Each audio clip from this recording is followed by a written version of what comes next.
Khi được nói vậy, Panditaku Marako, người Licchavi, nói với Abhaya, người Licchavi: Này bạn, Abhaya, bạn có tính thọ lời khéo nói của tôn giả Ananda là khéo nói không?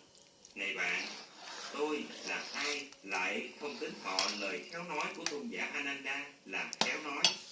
Đầu người ấy sẽ vỡ tan nếu ai không thích bà con hay cùng huyết thống. Với những người ấy, này Ananda, thầy cần phải khích lệ.